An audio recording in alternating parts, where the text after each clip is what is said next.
Welcome, everybody. This is our 13th episode. So that means we completed a whole year. We did it. 1 year commitment. We went strong.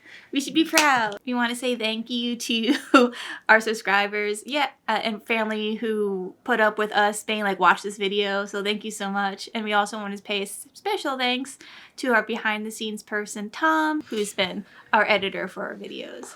Yeah, thanks, Tom. And thanks to family and friends that have watched and supported us. And provided insightful feedback. Initially, we set out to do this booktube as something that would be fun and that's something that we could do together and that would allow us to kind of like share the stories that we're excited about reading with each other and really about pushing each other to try to read new things. For me, what I enjoyed most is like working together creatively. Because I think the last thing that we worked on together, which was our wedding, was the last project that was like a 3-year project, COVID, working on something together. So this was something that's not related to that, less stressful. So it allows us to like work together in something that we both enjoy, which is reading. So I just want to say thank you. Yeah. And it was also funny in the beginning, watching the videos, checking to see whose selections were getting more views. Who chose the better book. Who they agreed with. In the beginning, we had to kind of challenge ourselves, all three of us, to be able to get things done and to be able to figure out how we were going to work together. But by the end, I think... we generated a flow. Yeah. But it was a very...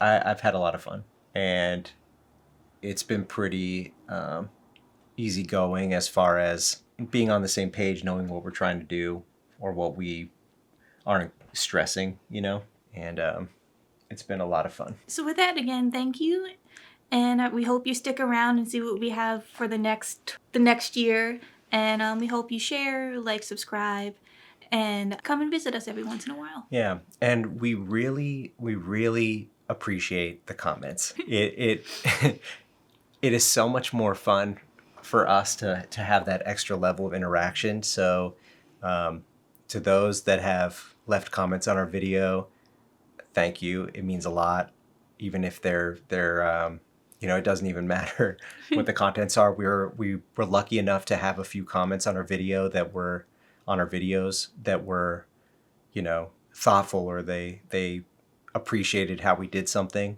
and it was nice. Yeah. We're doing this for us, but to share our passion. So it's something that we're passionate about.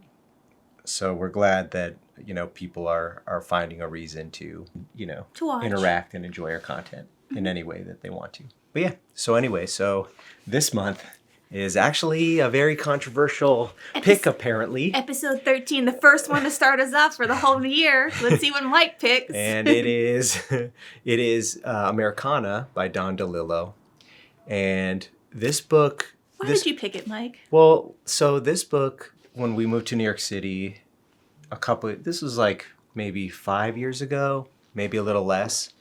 I was working for a company pretty consistently on their video shoots and as a PA, and a lot of them were younger than I was, significantly younger. And we talk about what we were reading or movies that we watched or shows, normal stuff.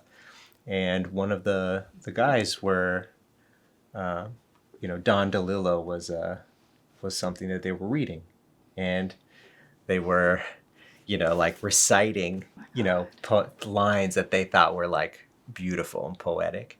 And I hadn't heard of Don DeLillo, but when I looked more into him, it interested me a little more. So I've had him on my list for a while. Just out of curiosity, out of his plethora of work, why Americana? This was the one that my coworker was reading. And I didn't do much research. I knew that it was, he had mentioned that it was about like a filmmaker going on a road trip. Maybe not the most accurate description, but the book is a road trip story meets a filmmaker trying to make a film story meets getting lost or stuck in America when you're born and raised and with a silver spoon in hand in New York City, where that's where you grew up. And it was kind of giving me American Psycho vibes, mixed with a little Mad Men, mixed with On the Road, mixed with a whole bunch of other things, Deliverance. So basically it's about a 28-year-old who works for a TV network. And it's kind of, that's the American Psycho angle, where he feels he's in competition constantly with his peers, and it's very hierarchical. So they're trying to impress the executives, and it's very much like, it's a very macho, misogynist, A lot of posturing. environment.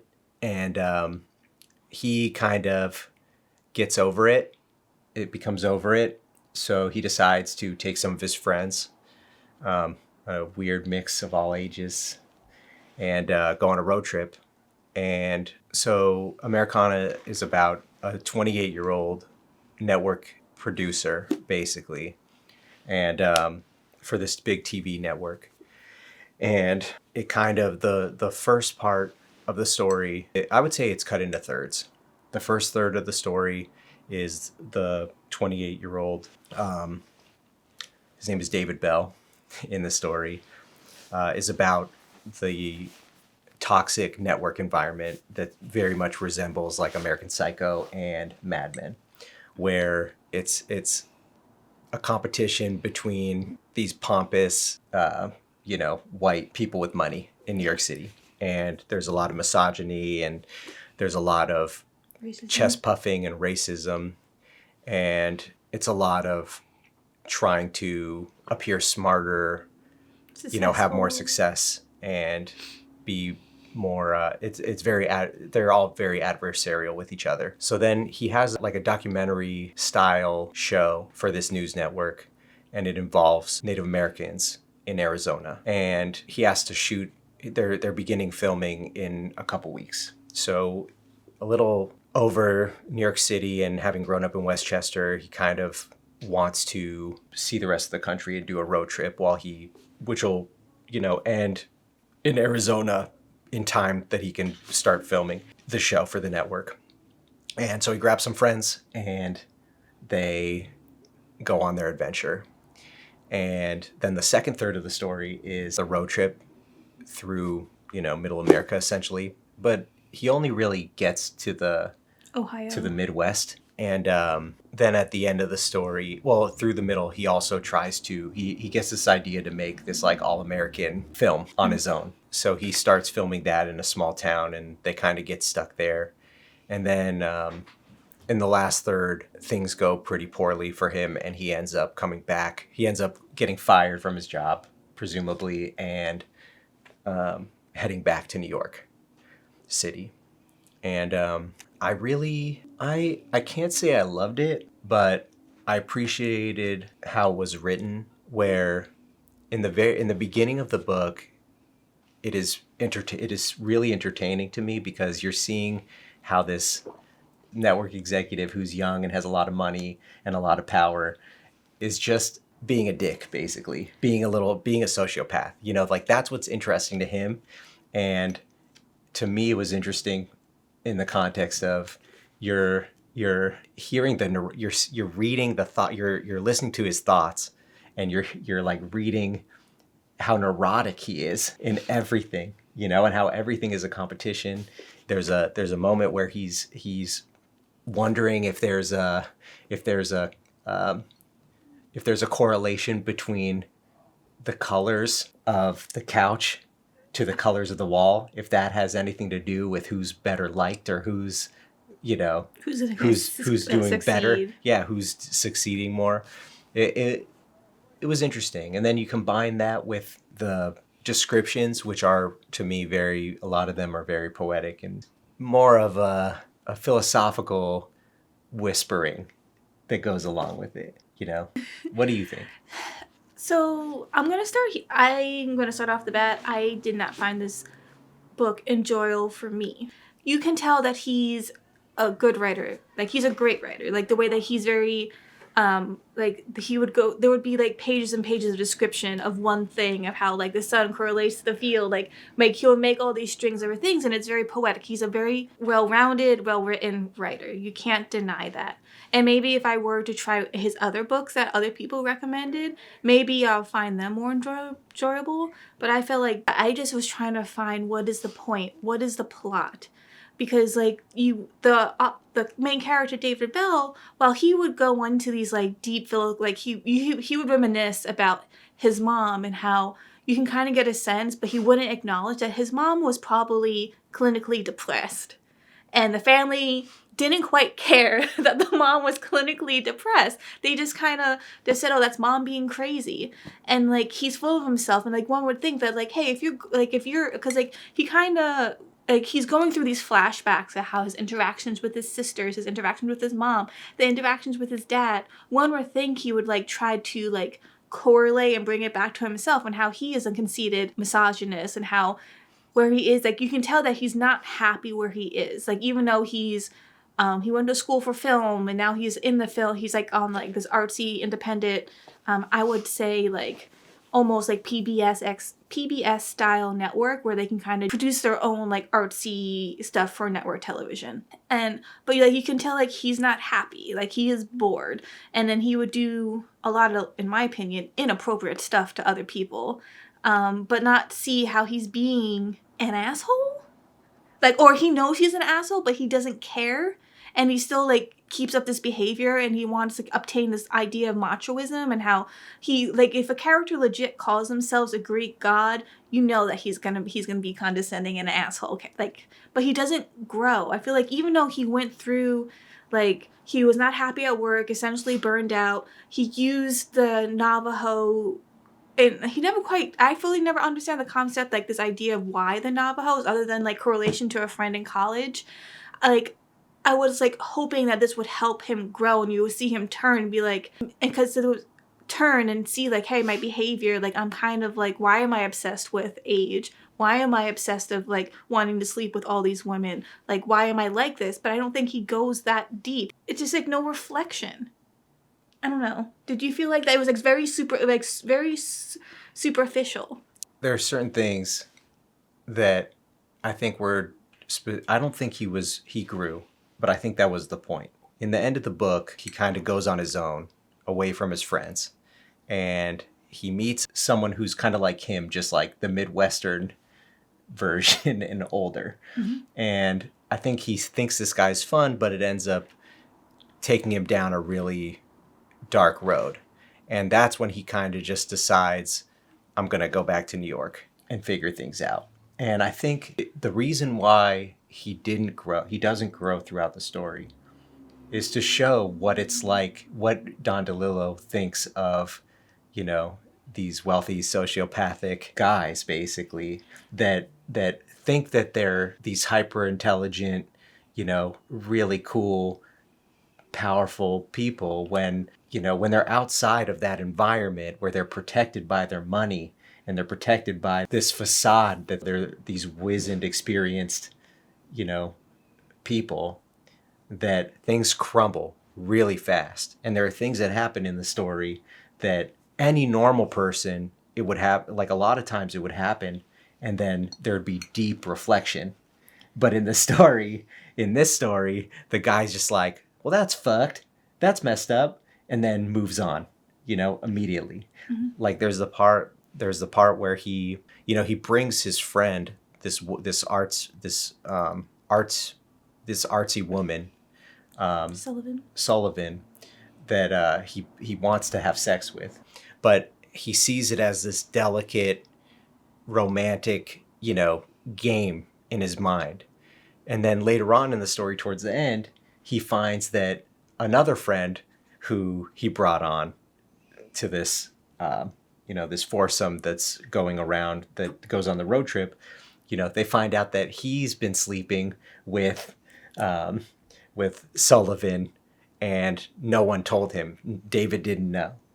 And his response isn't, maybe I was wrong about all these things that I was thinking or looking inward. He's just kind of like, now I have to defend my honor. Well, no, he was like, he play fights with Brandy or Brandon. with Brand, who's the one that was sleeping with Sullivan, his friend that was sleeping with Sullivan, and well, and he they just kind of play fight a little bit, and then it's water under the bridge. Well, Time to the move first on. thing that comes out of his mouth is like, well, am I better than him? And you're like, dude, seriously? And she's like, no, he's kind of better. Like, you're kind of, it's like, basically she's like, yeah, the sex was kind of mid, my man. Like, I've been having fun with Brand on the side, and I thought I gave you it because I felt like you needed it, because it just felt like something was wrong with you, like you needed. Yeah. So Sullivan has sex with David right before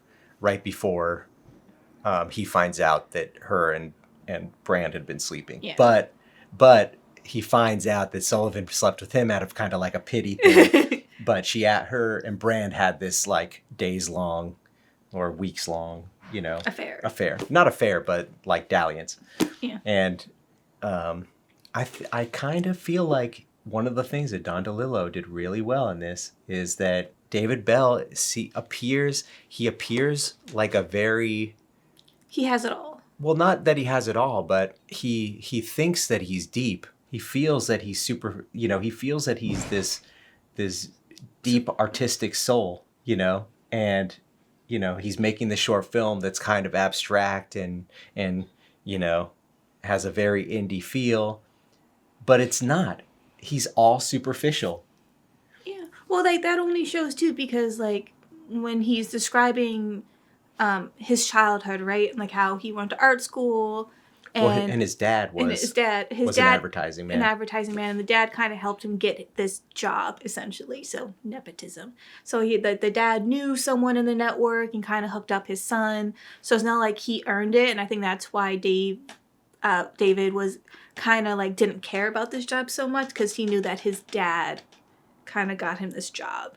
So, like, there's part of that there, like, when things are, like, as Michael said earlier, like, how things are, like, just laying at his feet. Like, his dad helped him get his job. Now he has his network job, and he's semi-successful. He got, like, he had, like, a show, and it was just, like, him believing that he's this amazing, good person. And at the end, Sullivan, since this was the first woman that actually said to his face, like, you're all right, but there's nothing more here. And that kind of, like, for the last, 20, 40 pages, he spirals and does all this, goes on this, like, month-long spree across the U.S. with this creepy guy doing some shady shit.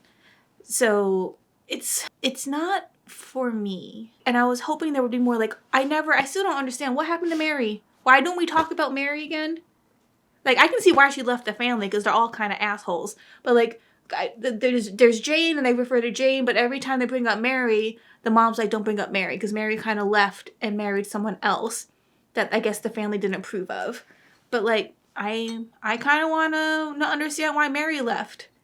No? Well, I know Mary was one of his sisters. Yeah. And Jane was the other. Yeah, and, like, they couldn't, every time they brought up Mary, the dad and the mom would be like, don't talk about Mary. Yeah, and there's a lot of flashbacks where he talks about experiences with his mom and experiences with his dad. His where he kind of compares some of his romantic experiences in the past, in his childhood, with his romantic experiences now. Like, he was married and divorced, and in his mind, he feels like they have this awesome, friendship and post-divorce relationship, when really that's not the case. Yeah. I did like the scene with the house party that his parents threw when he was younger. Yeah. Where there's a girl that they're hooking him up. They were trying to hook him up with her, and then he didn't like her, but then when she started getting attention from someone else, he did decide he liked her. And I think the book was written in the 80s, but it takes place in like the 60s. It's either right after the Korean War or in the middle of the Vietnam War. So it's either the 50s or the late 60s, early 70s. But I don't really remember. But even the writer, Brand, who's writing the book, which we find out that he was only 7 pages in. Well, he was former military. But like, you can tell that he was going through the effects of the war. Like, he was having really bad PTSD, and you can tell that he's still having dreams of the people that he killed. And I thought that, like, when he was somewhere in middle America in this small town, he got this idea to self-produce this film. And that part was interesting. David, you're talking about. David, yeah. That part was interesting because, like, you can tell that he was, like, talking to people. And I felt like some of the skits that he was having people do, like, some of the stories they were telling were kind of influenced. Like, the one story with the writing on the wall and the guy, like, reciting it, it reminded me of the story of David's dad a little bit, when the dad was telling him about his experience during the Second World War and, like, going through, like, the trauma that he experienced there, and, like, talking to his other friends because he got interested. And it's like, well, because I think David was only, like, administration, but some of his friends actually went over and fought, and he was, like, getting inspired from those stories and kind of replicating it in his documentary, which I thought it was interesting. And I feel like some of the stories that were interactive between, like, he found these 2 artist couples, so I felt like he was doing some kind of self-portrait documentary, which I felt like, okay, this is getting interesting. Maybe he's being really reflective, but I feel like it kind of gets lost because the pacing of the book is very slow. Like, for the first, up from chapter 1 to chapter 10, I feel like forever until we finally got to... Well, it's more flashback than story, than plot in the current time. Well, the plot is road trip to shooting his show in Arizona, and you meet a lot of different characters in the present and from the past, and it kind of, in the beginning, it talks about it focuses on the office environment. Yeah. And the career environment. And then it focuses on his love life and his relationships and his marriage, where he cheated a lot. He had a lot of affairs. And it was a continuation of he was kind of an extension of how he perceived his father acting, because his father was a huge success in advertising at a moment when it was just beginning to burgeon, and like for TV film advertising. And I think there's a story about either his dad or his grandfather or one of his dad's friends, where he brags about how his dad was, or his dad's friend or his grandfather was the first one to put an ad in the newspaper for like a convenience store or a grocery store or whatever it was. And it was this huge deal because he had a catchphrase, and it was something that David was obsessed with. And then it kind of goes to, there are brief moments where he talks about people that he knows that he thinks are like good people, and it's rare. Like he has the one friend from college who goes to, he decides to just throw everything away and go live with the Native Americans. And he's like, you know what, he was a good guy. Mm-hmm. And then there's a person that leaves weird messages at his office at the network. Oh, and they call him Trotsky or something. Yeah, and well, David Bell calls him Trotsky because it's these mysterious riddle-like memos, and everyone's trying to figure out who it is. And David actually finds out who it is, and he called when he identifies the person. Even before he identifies him, he kind of saw this person as like the only moral and ethical voice, above the line at this agency. But the people that are good in this story, that are like morally good, they don't fare too well either. I mean, if you want to say like it's like grass is not always greener on the other side kind of take, because David thought that by doing this travel, like New York is like this toxic place, and maybe he thought this middle America, this road trip, and you'll see how other people live would be eye-opening, but just don't know. I mean, I just couldn't get it over all the misogynist. I was complaining to Mike every time it came up, like, and he just said it just gets worse. Well, I was just It's But something was it's I something that know it's something happens. that happened, but was it necessary? Like it was part of his peacocking, right? One of the things that David loved to do is that, again, trying to steal,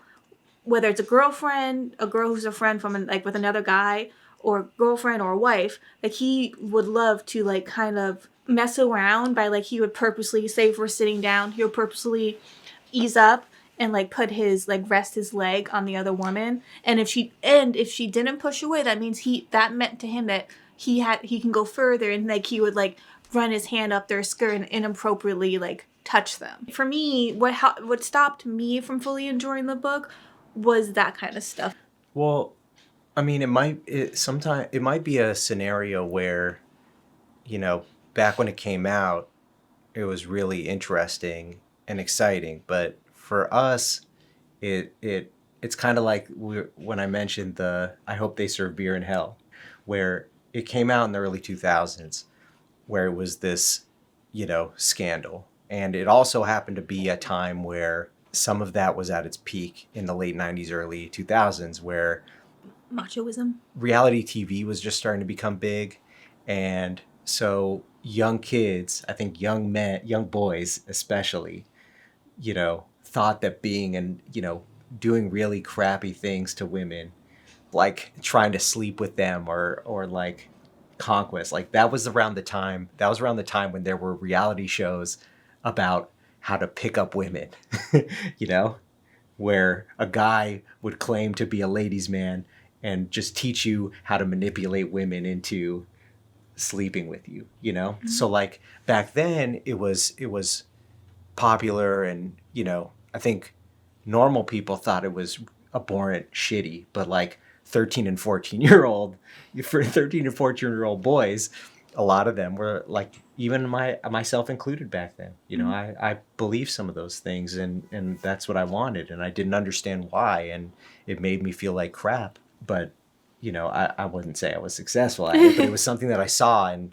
was like, well, I want to sleep with people, and I want to have people think that I'm cool and all these things.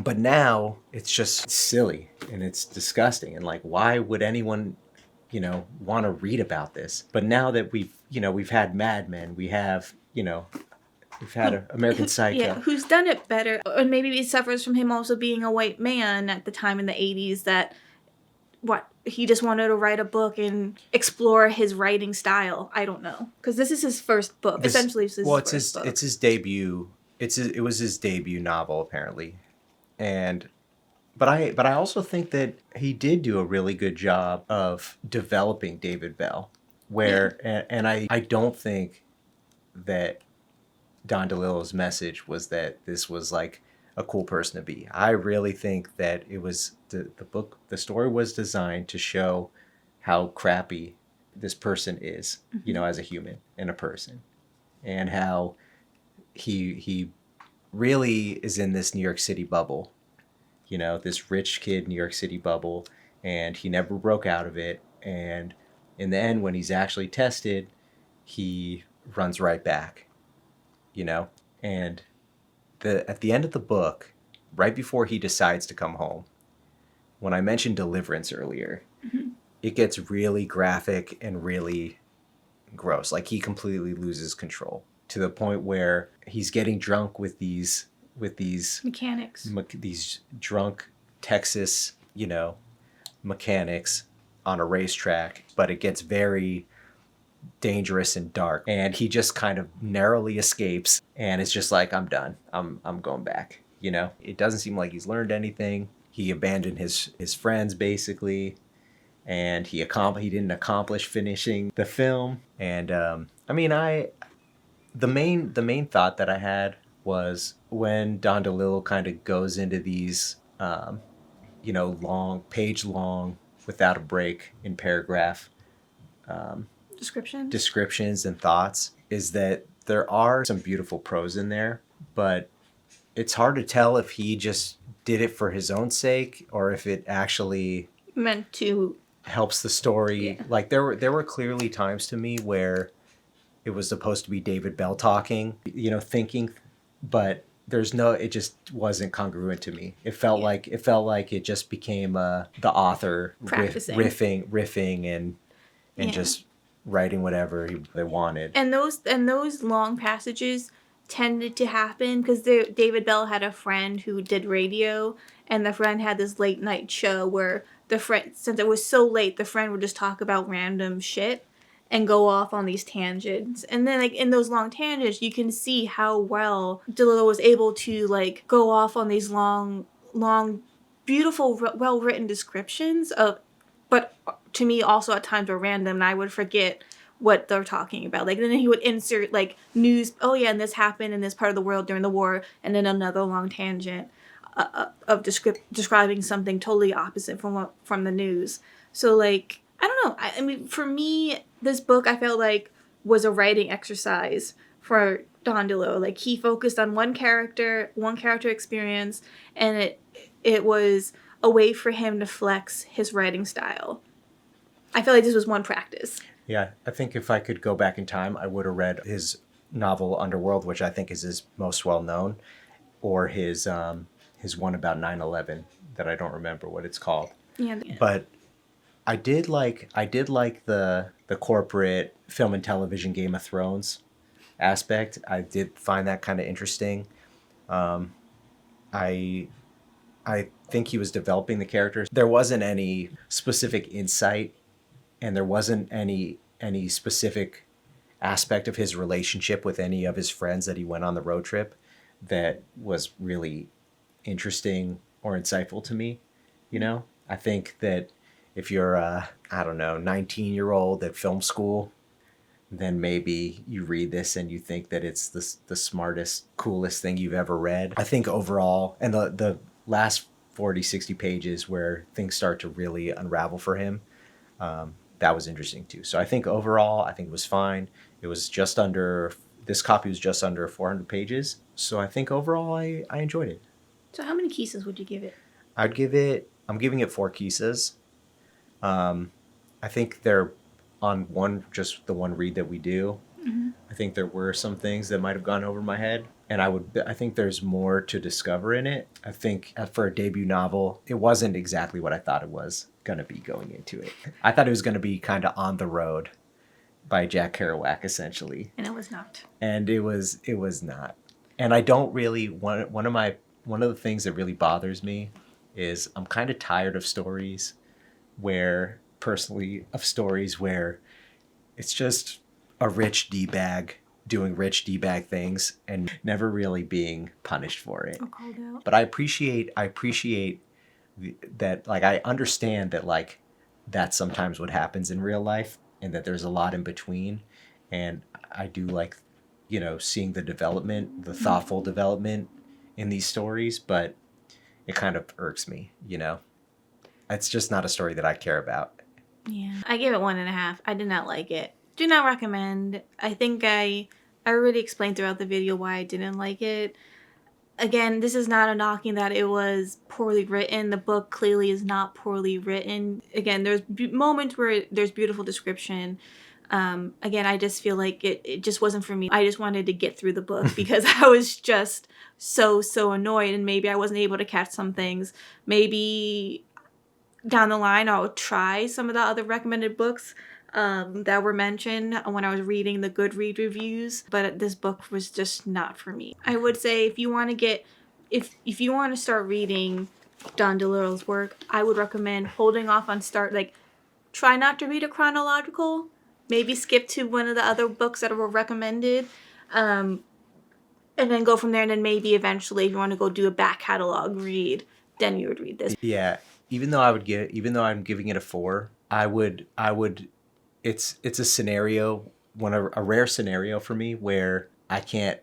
This isn't really good for anybody. I mean, this book is really. I don't think this was necessarily the intention, but this is just something to read if you're like the main character. Just you want to be you're a pretentious person who likes reading stories that are essentially just pomp. I won't won't even say for story. I'm just saying if you like Don DeLillo's writing, No, I know. and you just want to write, like, it's not that deep. Right. If you want to read his catalog, Then go for then it. go for it, and you like, and like he's your writer for you, then yeah, you can. I would then yeah, you definitely read it. You may not find it enjoyable, or you may will, depending on where you are. But I don't think for me, I feel like there was no plot or story. My opinion, but I just don't. I feel bad, and maybe I'll give him a second chance. But like, I would not recommend this to anyone. I'm with you. I can't think of a situation where I'd recommend this. He's obviously a great writer, because I have other things that I would recommend. Yeah, before him. But yeah. Okay. All right. Well, damn. I mean, this is probably the biggest margin, the biggest separation between our two takes, because I think even in Cold Blood was you gave it like a 2 or 2.5. No, I gave it a 3. You gave it a 3? I think, I can't recall. I think you gave it less. But yeah, wow. So I mean, we're starting off our second year of videos with a very controversial pick. We do have, everyone's been very busy, and but we are going to sit down and think about bringing something new to this year, these videos. Don't know when, don't know how, don't know what, but we do have some interesting and fun books that we want to cover that are going to come out. So keep watching, keep supporting us, like, subscribe, leave a comment below, because we love interacting with you. So if you have any input, maybe like give us a recommendation of a book that you think we should check, not Don DeLillo, but anyone else. Well, just give a recommendation below, and we'll take it to heart. And feel free to share. We upload a video the first Sunday of every month, and we hope to see you there. See ya. Bye.